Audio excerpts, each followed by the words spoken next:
We didn't do a sign-up sheet for the open mic, so I just wanted to see, raise your hand if you have a story that you'd like to tell in 5 minutes. Unless you're Mick Hogland, in which case you have Heather Kern's permission to go over. Yeah, that's what I'm thinking. I saw her post on Facebook. I'm still here, baby. Hey, okay, so you know what, Mick, you ready? You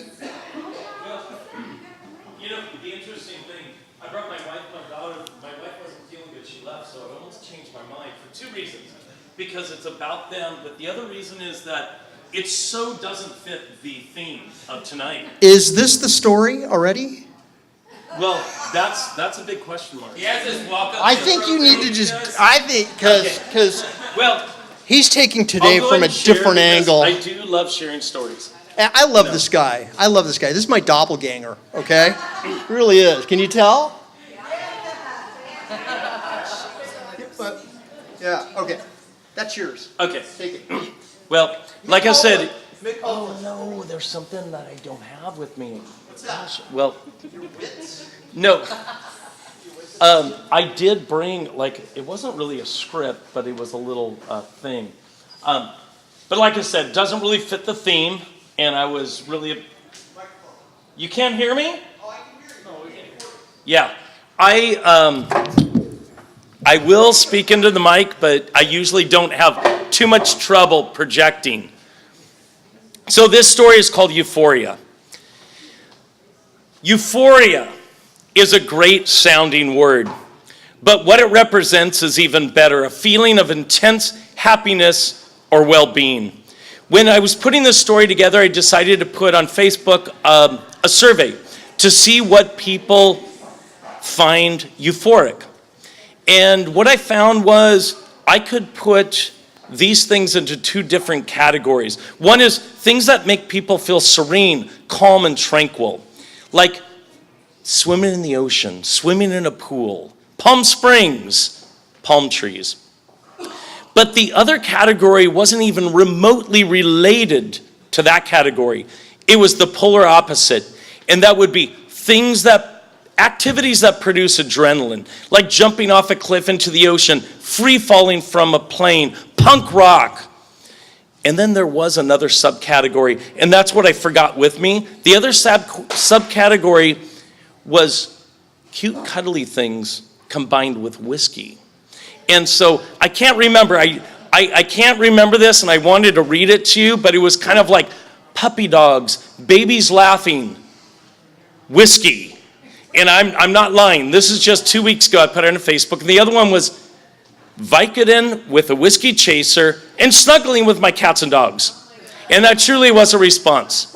Now, for me, the euphoric feeling is not really about a thing or a place, but rather a time. And the time I'm referring to is that transition between consciousness and sleep. That time when you're aware of your surroundings, but still you have this foothold into dreamland. And some of you I know can relate to this, and that would be those that find sleep a difficult goal to attain. And then there's everyone else that will just lay down, put their head on a pillow, and sleep. And those people I detest. Well, this story begins one evening when I was laying in bed and I was in my transition.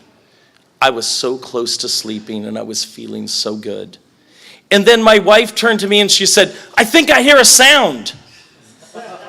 And if my wife was talking, that meant she was awake, because she's either awake or she's asleep. She doesn't experience any transition whatsoever. And yes, I do detest her for this. Well, she wasn't referring to a sound from the outside, like an intruder trying to break in the house. She's referring to some sounds from the kids' room, because they were restless and they weren't sleeping. Now, I was just about to sleep myself, so I take the laissez-faire approach, and that is, so they're a little restless. They'll eventually tire out and go to sleep when they're ready. I was ready. But my wife and I, we've been together for over 20 years, and there's 2 things that she has said to me that I will never forget and I will always cherish. The first is, "I do," and the second is what she said next. She said, "I think I better just check on the kids. And so she went in the room, and she was going to put her foot down and tell them they better settle down and go to sleep. But she came running back about 2 seconds later. She turns on the light, which didn't completely take me out of my euphoric transition. But what she said next did. She said, "Something's wrong with Astrid." Now, Astrid isn't the name of my daughter. She was 16 months old. And I woke up and I looked at her, and certainly there was something completely wrong with Astrid. Her face was blue. Her lips were purple. She wasn't conscious. So I immediately called 911 while my wife, without hesitation, without panic, snapped from mom mode to paramedic mode, and she started CPR. My wife, she doesn't work in the medical field, but she has unbelievable nerves of steel. And although I have not witnessed this, I know that she has the ability to do a crossword puzzle while walking through a riot in her heart rate. Heart rate would be an 85 beats per minute the entire time, and she'd probably check her Fitbit as well. Now, where was I? She was doing, oh yes, the dispatcher on 911 asked if my daughter was breathing, and I said no. She asked if somebody was administering CPR, and I said yes. And it was just then, my daughter coughed, she sputtered, she spitting something up, and it was about the size of a nickel. I don't know what it was, but it was kind of dark black, bloody. It was very, very scary. I thought she had some kind of strange disease. I didn't know what it was, but she took a breath.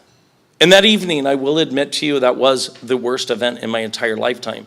But a few moments later, I experienced one of the best events in my entire lifetime, and that was to witness my wife revive my daughter and give her the breath of life for the second time.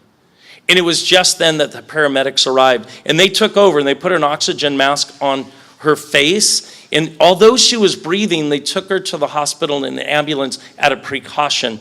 And I stayed back to try and get my son to settle down. He was very excited. And it wasn't because his sister almost died. He had no idea what had happened because he was only 2.5 years old. He was excited because the firemen were in the house. So I was in no condition to get him to settle down, but when I walked in the room, I clearly could see what exactly happened. He climbed out of his crib and he climbed into where she slept, was one of those playpens, the kind that has the nylon mesh sides and you could fold and bring to a picnic or camping.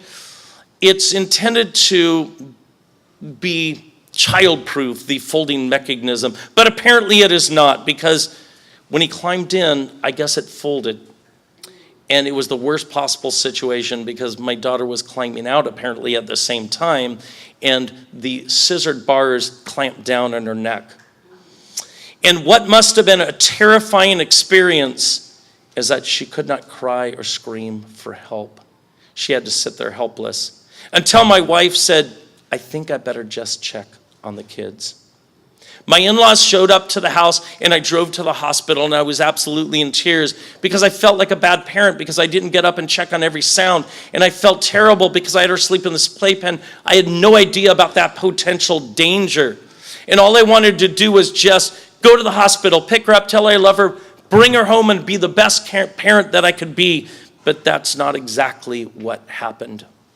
So I will prelude the second half of this story with a question. Have you ever seen the Brady Bunch episode when the family went to Hawaii? Yes. If you have not, don't worry, I'll briefly summarize. Well, the early 70s sitcom, The Brady's, Brady Bunch, very large family, they went on vacation to Hawaii. And while in Hawaii, the oldest son, Greg, went surfing. Unfortunately, when he was surfing, he was wearing the taboo tiki necklace. And he wiped out, and he nearly drowned to death on a 3-foot wave, mind you. But when he didn't come up for air, everybody on the shore gasped, and they went scrambling in the water after him, and they dragged him onto the sand. They revived him, and then he was okay, and he walked away. And I thought that was reality. And please do not judge me for taking the Brady Bunch as reflective of reality. But when I got to that hospital, I was punched in the face with a big dose of reality because there was my wife sitting on the hospital bed, and she was holding my daughter Astrid, and she was breathing but fast and shallow. It sounded like she was still suffocating. She still had the oxygen mask on her face, and her eyes were rolled back into her head. She was not conscious. And every cry, every breath had this weird cry to it. And so this like breathing, crying cadence absolutely killed me. And I'm ashamed to say, my wife asked me if I wanted to hold her, and I said no, because I was so confused, upset, and shocked by what I had seen.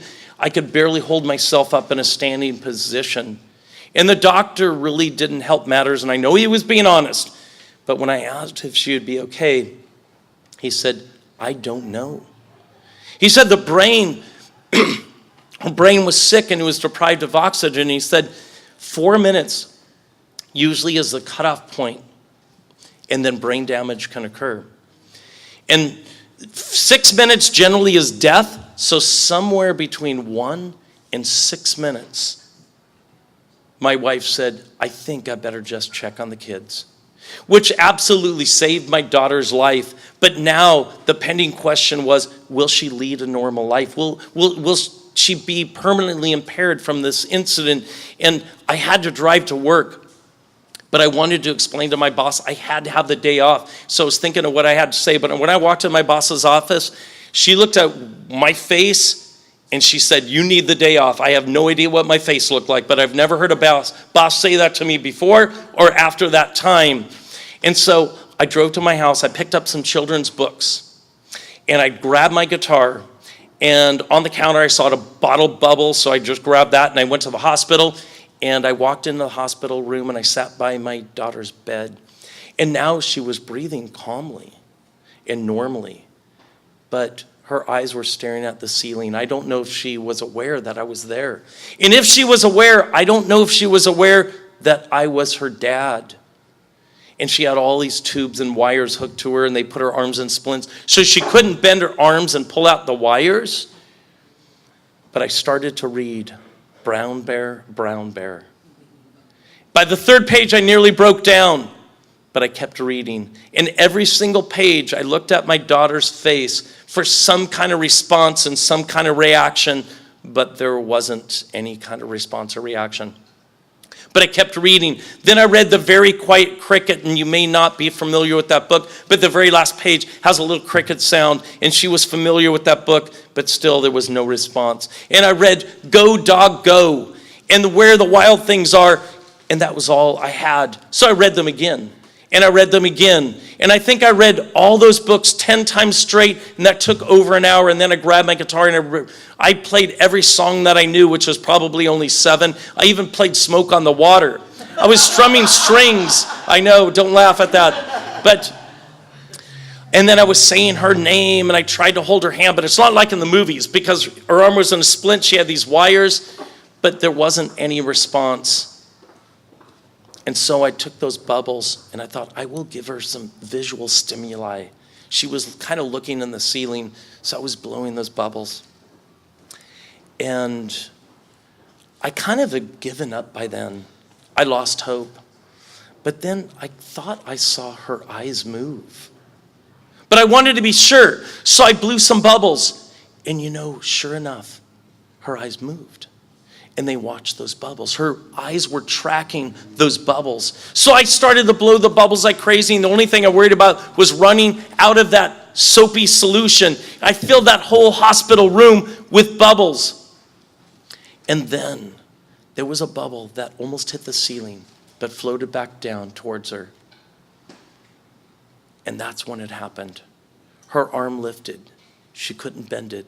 But it lifted as though she was trying to reach that bubble. And she said, bubble. In that moment, that exact moment that she lifted her hand and said bubble, was, I think, my most euphoric moment of my life. Thank you.